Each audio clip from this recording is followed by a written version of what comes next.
guys, welcome back to another video. So once every few months, I talk about a topic that I get asked about not just every day, but multiple times a day. When is the trucking industry going to get better? So considering the fact that it's almost the end of the year, let's explore what experts are saying about this topic. As always, I'm going to keep my personal opinions to myself. I do not like predicting, although I do like exploring. And speaking of exploring, we're also going to take a look at how accurate these experts are in their predictions.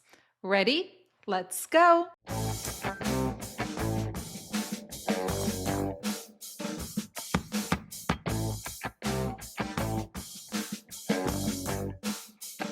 So first and foremost, I'm going to say this right off the bat, as I do in every single one of these types of videos. When I get asked about when the trucking industry is going to get better, what I realized is most folks are actually asking, when is the freight market going to go back to what it was in 2021? You know, when the average rate per mile was something obscene like $5, $6, $7 per mile. 2021 was not a good market. It was an abnormal market caused by a crazy event and people's reaction to it. Now, a market similar to 2021 is not what we're going to be talking about in this video. What I mean when I say better market, it's when there is a greater demand for trucks than there is a supply of trucks, which does drive rates up. Not to $5 per mile on average, perhaps, but it does drive them up. So a better way to pose this question is, when will the pricing power be with the carrier again? So just a few days ago, the Journal of Commerce released an article which cites Ryan Hammett, who is the director of market intelligence at C.H. Robinson. And Ryan stated that he sees the current situation we are in as a transitionary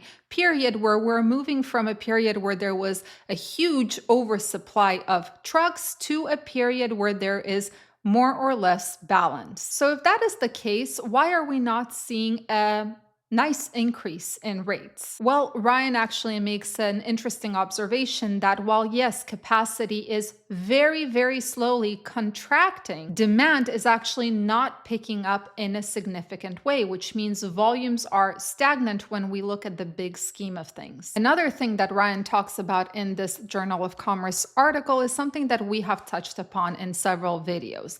And that's the fact that we should not expect a national improvement quickly. There are some green shoots, as he calls it, in certain market areas, which point to the fact that certain markets in the United States are seeing some tightening. And of course, that means that rates will start climbing. Now, let's translate it to the reality of actually being and working the trucking industry. What Ryan means is that you're going to see that certain market areas are going to have better rates than the rest of the United States. But in order for us to actually feel big difference in the market and in the rates, what we need to see is a majority of markets tightening. Otherwise, it's going to be pretty much the same thing we have right now. You might get into a good market and leave that market with a decent rate per mile, but then you're going to spend a week or 2 weeks trying to get back to that good market. So let's quickly touch upon volumes. As I said, the Journal of Commerce article states that volumes are stagnant. Why are volumes stagnant right now? Well, this is partially because manufacturing is stagnant. And actually, they report that there was no change in manufacturing for 4 consecutive months. Now, this is just one article that claims that we will start seeing some sort of change somewhere in 2025.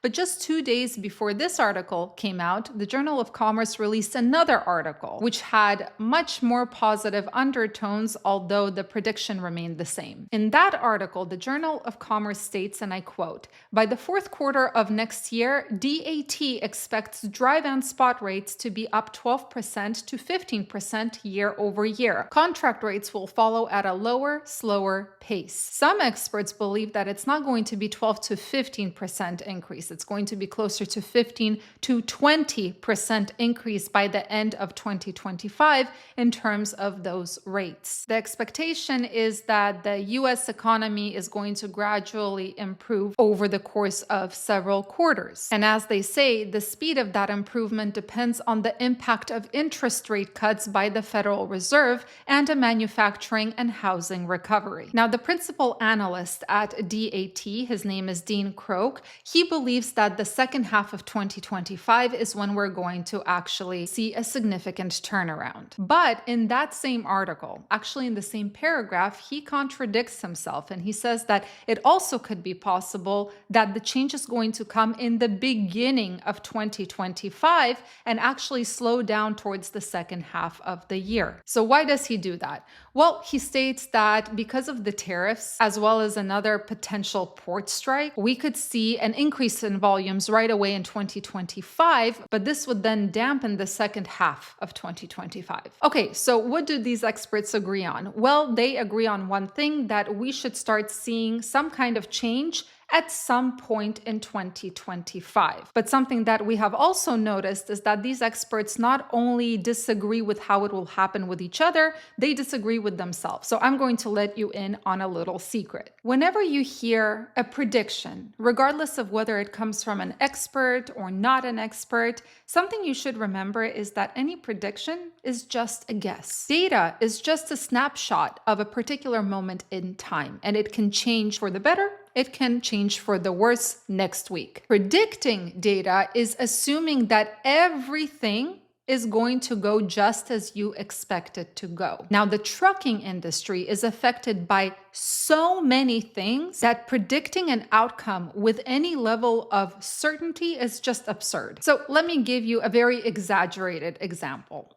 Let's say that tomorrow, diesel prices fall to $1 per gallon on a national average. That is a huge win for trucking, correct? I mean, it's easier to now make a profit. But now think about how many folks would actually enter into the trucking industry knowing that the highest expense of a trucking operation, fuel, is no longer the highest expense anymore. What would that do to capacity? What would that do to supply and demand? And most importantly, what would that do to rates? One thing that I teach in my trucking business management course is that this industry is affected by millions of things, including those that don't actually even happen in the United States. So here's my advice, if I may. Having information and data, reading the news, understanding the economy and how it's working is very, very important for understanding what is happening in the trucking industry right now. It also gives you a chance to make an educated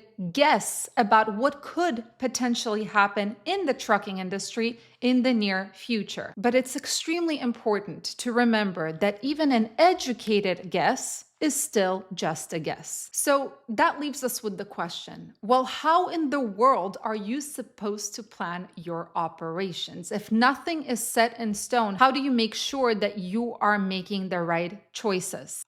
Well, that is the million-dollar question. Realistically, the majority of this industry is reactive, not proactive. When COVID hit, everybody rushed to get a truck. When the market started going downhill, people who had the ability started parking their truck or trying to sell their equipment if there was that possibility. The fact that this industry is very reactive has been true for some time now. And the reason is, it's not just because it's hard to predict when a positive or negative event will affect the trucking industry. You actually can predict with some level of certainty things like seasonality, right? We have seasons. Every equipment type either has more volume or less volume in a particular season. But what is extremely difficult to predict is how strongly an event will influence the trucking industry, and more importantly, for how long. So again, keep tabs on what's going on, watch the data, and look for patterns, but always remember to be objective. All right, guys, thanks so much for joining me and watching today. I hope you have a fantastic rest of your week. Stay safe, stay healthy, and keep learning. See you in the next video.